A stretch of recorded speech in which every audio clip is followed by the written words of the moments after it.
Hello friends, मैं हूँ कृष्णा की। आज मैं बनाऊँगी ये बचपन की सभी की जो यादें रहती है ना, इस ब्रिटानिया केक से जुड़ी रहती है। आपने हमने सभी ने बचपन में ये ब्रिटानिया केक बहुत खाया है और ये सभी का फेवरेट होता है बचपन में। और बचपन में क्या, ये बड़े होने के बाद भी ये सभी का फेवरेट होता है। आपने बचपन में खाया होगा, लेकिन आपके बच्चे जो हैं अभी खा रहे हैं क्योंकि अभी उनका बचपन चल रहा है।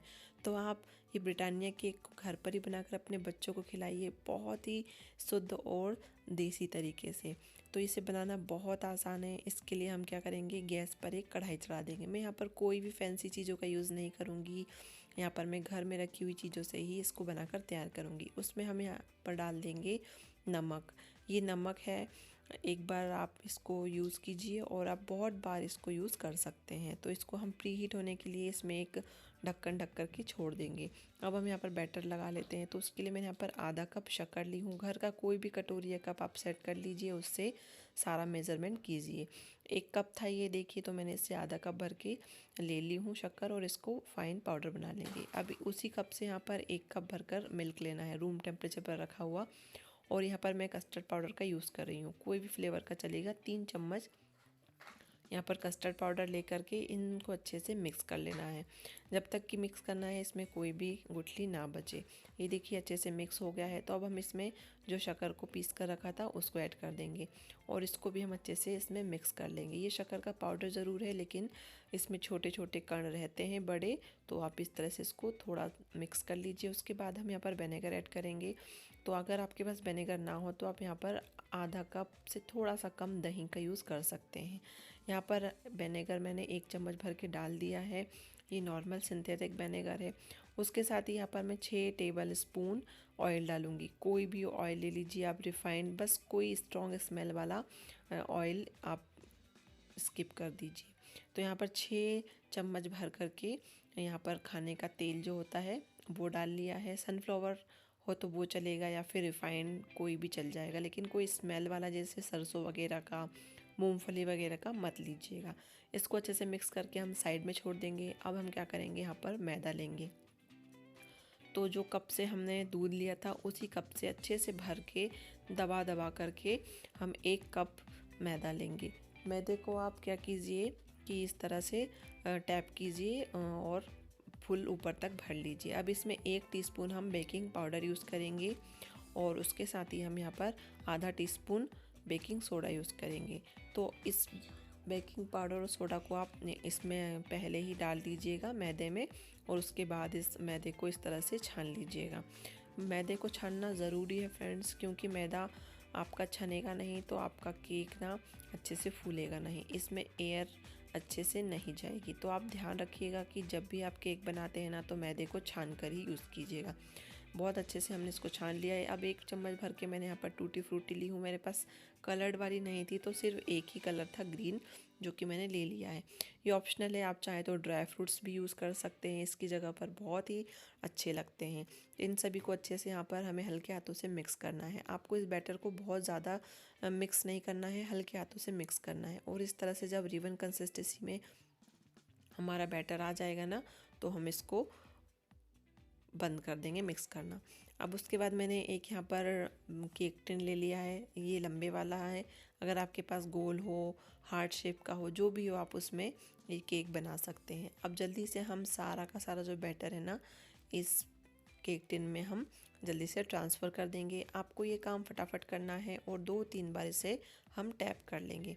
थोड़ी सी मैंने यहाँ पर ऊपर से भी गार्निश कर दी हूँ टूटी फ्रूटी से, ताकि ये देखने में भी अच्छा लगे। आप चाहें तो ऊपर से ड्राई फ्रूट्स भी अपनी पसंद के इसमें ऐड कर सकते हैं, वो भी खाने में बहुत अच्छे लगते हैं। अब 2 से 3 बार इस तरह से टैप कर लेंगे। और हमने जो प्री हीट होने के लिए हमारी कढ़ाई छोड़ी थी ना, वो अच्छे से प्री हीट हो गई है। तो अब हम इसमें क्या करेंगे, जो हमने केक का मोल्ड है ना, उसको अच्छे से ट्रांसफ़र कर देना है।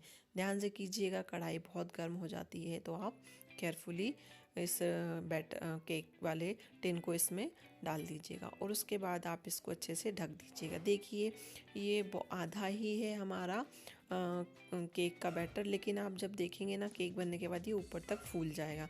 तो अब इसे 40 से 50 मिनट में अच्छे से बेक हो जाएगा, लो टू मीडियम फ्लेम पर। उसके बाद देखिएगा रिज़ल्ट इसका, कितना अच्छा केक फूल कर तैयार हुआ है हमारा। कोई इसे खाकर और देखकर बता ही नहीं सकता कि आपने इसे घर पर बनाया है। ये इतना सॉफ्ट, इतना स्मूथ और मेल्ट एंड माउथ बनकर तैयार होता है। इस तरह से एक टूथपिक लीजिएगा या फिर कोई चाकू वगैरह को इसमें बीच में सेंटर में इस तरह से डालकर देखिएगा, ये बिल्कुल क्लीन निकलेगा। देखिए हमारा केक बहुत अच्छे से बेक हो गया है। तो अब हम इसको थोड़ी देर के लिए ठंडा कर लेंगे। इसको आपको क्या करना है कि थोड़ी देर से तुरंत के तुरंत डीमोल्ड नहीं करना है, वरना आपका केक जो है ना टूट जाएगा, अच्छे से निकलेगा नहीं। तो आपको थोड़ी देर के लिए इसको ढक करके छोड़ देना है रेस्ट के लिए। कम से कम आधा घंटा तो इसे आप छोड़ दीजिए और इसके ऊपर कोई कपड़ा ढक दीजिए ताकि ये अच्छे से सॉफ्ट बना रहे। तो ये देखिए फ्रेंड्स, हमारा झटपट से घर पर ही ये ब्रिटानिया केक बनकर तैयार हो गया है। अब मैं इसको डीमोल्ड करके दिखाऊंगी आपको। ये आसानी से अच्छे से देखिए इस तरह से निकल जाता है, बिल्कुल भी चिपकता नहीं, जलता नहीं, कुछ भी नहीं। अगर आपके पास बटर पेपर ना भी हो तो आप बिना बटर पेपर के भी केक बना सकते हैं मोल्ड में, बहुत आसानी से निकल जाएगा। अब आपको देखिए इस तरह से पता नहीं चल रहा होगा कि ये कितना सॉफ्ट है, लेकिन मैं आपको इसे कट करके दिखाती हूँ। कट करने पर आपको पता चल जाएगा कि ये कितना सॉफ्ट और स्पॉन्जी बनकर तैयार हुआ है। और अंदर से इसका टेक्सचर बिल्कुल जो ब्रिटानिया केक होता है ना मार्केट वाला, वैसा ही रहेगा। आप इसको अपनी पसंद की किसी भी शेप में कट कर लीजिए, आप स्क्वायर या फिर रेक्टेंगल या फिर मेरी तरह से इस तरह से पतले पतले स्ट्रिप्स में भी कट कर सकते हैं। मैंने इसको यहाँ पर जैसे हमारे टोस्ट वगैरह होते हैं ना, ब्रेड वगैरह होती है, उसी शेप में यहाँ पर इसे काट लिया है। तो आप अपनी पसंद से जो भी शेप पसंद करते हो खाना, आप वो वाली शेप कट कर लीजिएगा और इसे आप 4 से 5 दिन फ्रिज में स्टोर भी करके रख सकते हैं। देखिए फ्रेंड्स, अभी कितना धुआं निकल रहा है केक से। केक अभी बहुत गर्म है, लेकिन मुझे आपको दिखाना था तो मैंने इसे जल्दी से कट कर लिया है। इसे थोड़ा सा ठंडा होने के बाद कट कीजिएगा तो ये बहुत आसानी से कट जाएगा। तो ये देखिए फ्रेंड्स, इसका टेक्सचर कितना सॉफ्ट और स्पंजी बनकर तैयार हुआ है। ये खाने में भी बहुत टेस्टी बना था और ये देखने में भी बहुत सुंदर लगता है। देखिए बिल्कुल रुई की तरह से इसका टेक्सचर आया है, एकदम स्पॉन्जी इसका टेक्सचर है, सॉफ्ट है, ये मेल्ट इन माउथ है। और ब्रिटानिया वाला जो फ्लेवर होता है ना, मार्केट में ब्रिटानिया केक मिलता है, ये उससे भी कहीं ज़्यादा टेस्टी बनकर तैयार हुआ है। और मेन बात यह है कि आपने इसे घर पर अपनी आंखों के सामने बनाया है, तो इसमें कोई मिलावट भी नहीं है। ये बिल्कुल शुद्ध है, प्योर है और बिल्कुल हाइजीन तरीके से आपने इसको बनाया है।